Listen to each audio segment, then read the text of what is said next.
Matchup of the week. Alright, guys, here it is. This is actually the only matchup pitting two winning teams. It's a little sad. We have Team Wembley, 5-2, going against Team Get Some! 4-3. This should be the best and closest matchup this week. I can't go by the line because, Josh, you're a lazy ass. Set your lineup. Right now, if you want to go based off of what they say, I believe what I was reading is something like a 30-point spread. Let me double check that.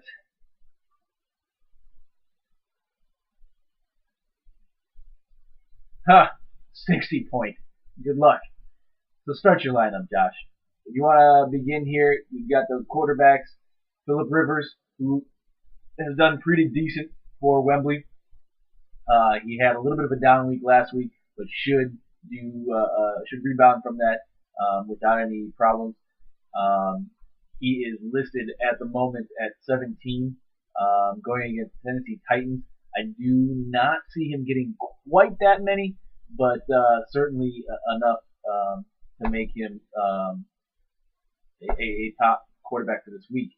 On the Get Some side, we have Jay Cutler on a bye.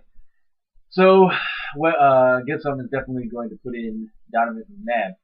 McNabb is going against the Lions and is slated for 12. I think he's actually going to do a little bit better than that. I would give him something like a 17 on the week. I see him at least getting 2 touchdowns, quite a few yards. Bringing it down to the running backs, Get Some is running with Cedric Benson and Jamal Charles. They're listed at 13 for Benson and 18 for Charles. I don't see that happening. Benson may do well only because Carson Palmer is injured, and they may even have to start his brother Jordan Palmer. But I don't see him doing that well. I would give him probably 9, 10. Jamal Charles, on the other hand, he's taken a back seat to Thomas Jones, who's having a pretty good season. He is going against Buffalo, so he is going to get his share, but I don't see him reaching 100, and he may only get just 1 touchdown. So rather than the 18, I'm going to say 11, 13, somewhere in that level. On the other side, Wembley, he's got his 2/3 of his 3-headed monster going.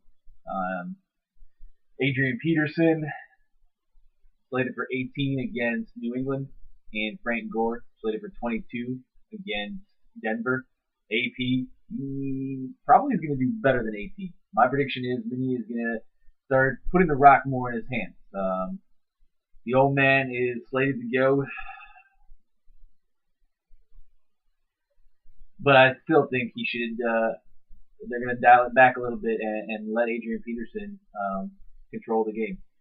New England got trounced by Buffalo a couple weeks ago, and I don't see Minnie having any other problems with them either. It's a little bit of a homecoming for Randy Moss, and that'll be a nice win for them. Not a homecoming, or yeah, it is a homecoming. Frank Gore, he's the only real thing going for San Francisco. So Denver may just be able to stack the line and stop him that way, but he can catch. I don't see him getting 22, but he is going to be in the high teens, 15, 16, somewhere at that level. Flex position, Wembley's going with Marshawn Lynch against Oakland. I think Oakland, I'm really hot on them right now. I think Oakland is going to get up big, and Marshawn Lynch is not going to have his opportunity to run. The 14 that they have him slated for, I'm going to bring that down to a 9. Maybe a touchdown in 30, more than likely a 90-yard game if my predictions go. The flex position on the other side for Get Some with D'Angelo Williams. He's going to get none. D'Angelo Williams may not even go this Sunday. Regardless, I'm saying take him out and you start LT. Even though LT is going against Green Bay, you got better odds there. He's slated for 17 I think he has the ability to pop off a touchdown and maybe an 80, 90 yard game. So I'm going to say 14 rather than the 17 listed there. But you definitely need start LT in your flex. Moving on to wide receivers. Get some is got Donald Driver in and looking to do great with Johnny Knox. Come on, Josh. Put him on the bench. Stick in Andre Johnson.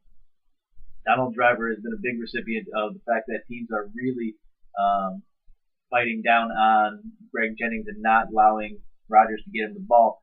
So that 11 points against New Jersey is probably accurate. Probably going to have Marty on him. So not really going to get that much opportunity. But certainly 11 points is not unreachable by him. Andre Johnson against Indy. I love that combination of Schaub and Johnson. So 16 points that is slated, entirely reachable, possibly even more. I actually predict Johnson will probably have a 20-point game, maybe a 22-point game. On the other side, Wembley, he's going with Marquez Colston and T.O. Colston has not had that great of a season, but on a big offensive night on Sunday night, I think he's going to do very well. Drew Brees has no, the New Orleans Saints has no run game. Pierre Thomas is seen on crutches this week.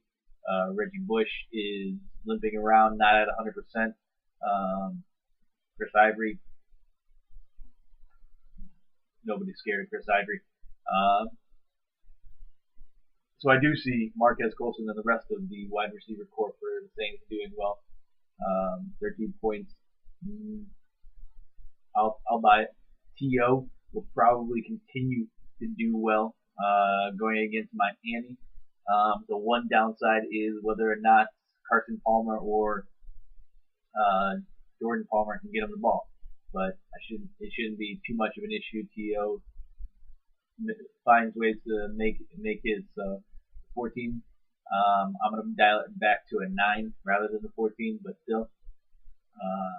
Down to tight end, Vernon Davis is going for Wembley.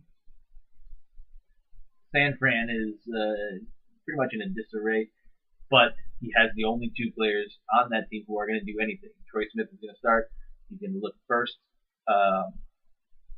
to dump it off to Vernon Davis.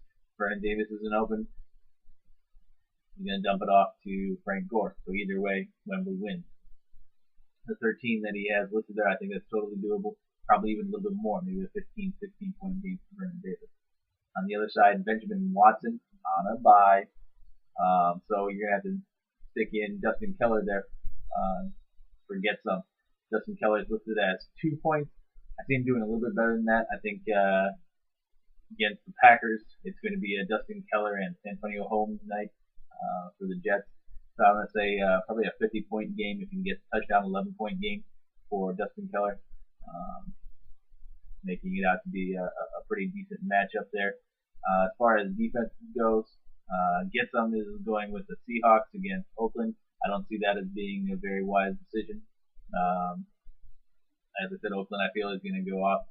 I see that possibly being a 2 or 3 point game for the Seahawks.